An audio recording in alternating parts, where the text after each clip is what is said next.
السلام عليكم ورحمة الله تعالى وبركاته. مرحبا بكم أعزائي التلاميذ مرة أخرى على قناة مات صابر.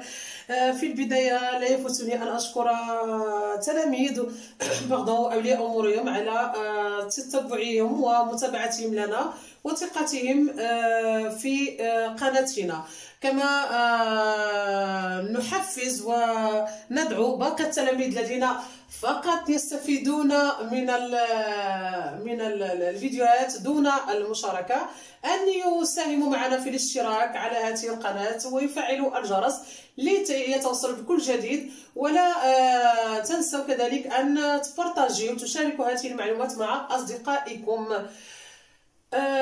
كنشوفونا في هذه الحصه بدينا كنديروا هذا التصحيح ديال مجموعه ديال التمارين ديال الفيزياء الخاص بالثالثه ثانوي اعدادي بالفرنسيه. هذا موجه للتلاميذ اللي دايرين عندهم انترناسيونال، يعني كنحفزوهم دو طون زون طون هكذا نديروا لهم لا كوريكسيون ديال دي زيكزارسيس. ليكزارسيس اللي عندنا هنا اكزارسيس 3 لا باج 173 programme Étincelle. Comme vous le voyez, programme Étincelle, l'exercice 3 de la page 173. L'exercice 3, comme vous le voyez, les données sont comme une lampe de puissance 75 watts considérée comme un conducteur ohmique est branchée sur une prise de secteur de tension efficace de 120 volts. Éclaire pendant 4 heures. Ce sont les données. Je répète, une lampe de puissance, on a une lampe de puissance 75 watts. C'est clair? Une lampe de puissance 75 watts considérée comme un conducteur ohmique. C'est un dipôle. Alors, est branché sur une prise de secteur de tension efficace. On a tension efficace, U efficace égale 220 volts. Éclairée, cette lampe éclairée pendant 4 heures. Ce sont les données. Cette lampe éclairée pendant 4 heures. Pas plus. Alors, la première question, c'est quelle est l'intensité? Quelle est l'intensité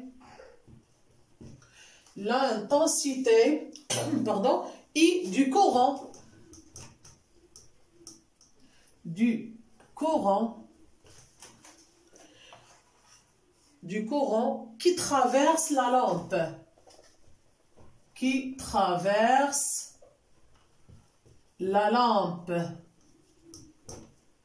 C'est la première question. Quelle est l'intensité I du courant?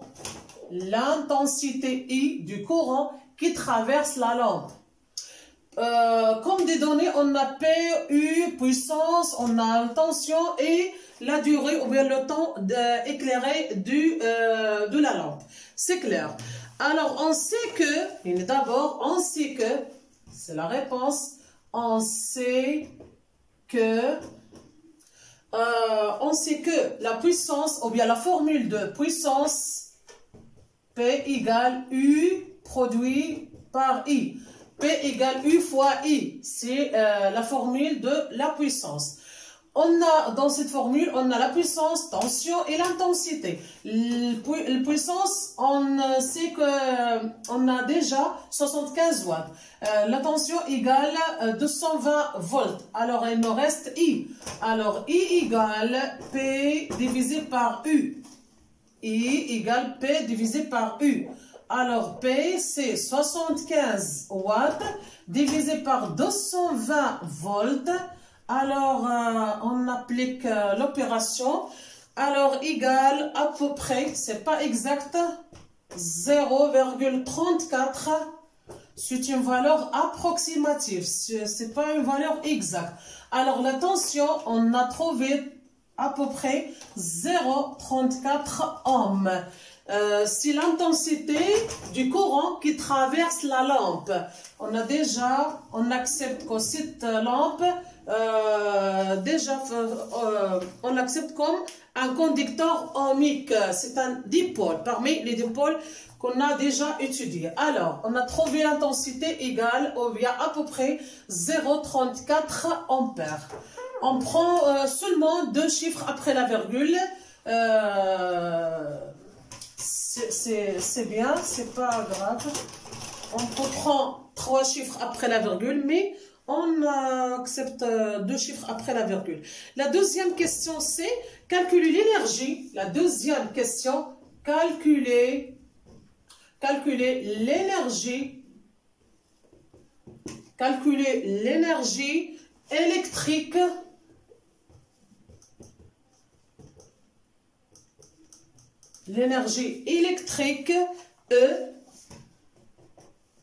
consommée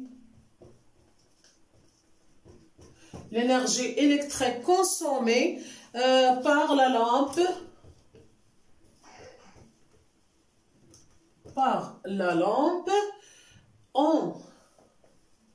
en joules, puis en kilowattheure.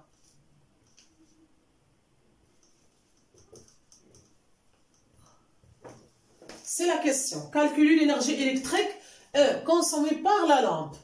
Premièrement en joules et après en kilowattheure. Alors, on sait que l'énergie égale, en général égale P fois T. C'est clair? On a P égale, on sait que P c'est 75 watts. La durée T c'est 4 heures. C'est clair? Puisqu'on veut E en joule, c'est quoi un joule? En joule c'est en watts secondes.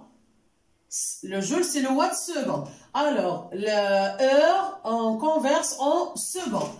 Pour cette opération, on multiplie par 3600 secondes. La conversion watt-seconde. Alors, 75 multiplié par 4, multiplié par 3600 égale watt-seconde. Égale 1 080 000 watts-seconde. Watt-seconde, c'est le joule. C'est la même. C'est le joule. Alors, l'énergie en joule, c'est 1 080 000 joules. Et pour faire la conversion en kilowattheure, c'est clair? Alors, en watt-heure, d'abord, en watt-heure, on divise par 3600. Le joule en watt-heure, on divise par 3600. Alors, on fait la division de ce nombre, ça, on divise par 3600. C'est clair. Alors, quand on le divise, il nous donne 300. Il nous donne 300 watts-heure. Et après, on fait la conversion en kilowattheure. On divise par 1000. On fait la conversion, c'est 0,3 ou bien c'est 0,300 kilowattheure. On sait déjà que le joule égale 3600 wattheure. On divise par 3600. Si on a en wattheure, on fait la conversion en joule, on multiplie par 3600. C'est l'opération de la conversion entre joule et wattheure. Et entre wattheure et kilowattheure, on divise par 1000 ou bien on fait la conversion dans le tableau de conversion. Si la correction de l'exercice 3, page 173 de programme Étincelle, partie électricité, je pense que la correction est claire. En attendant les séances prochaines, la correction de plusieurs exercices, soit en électricité, soit en mécanique. On dit bonne chance à tout le monde. Merci.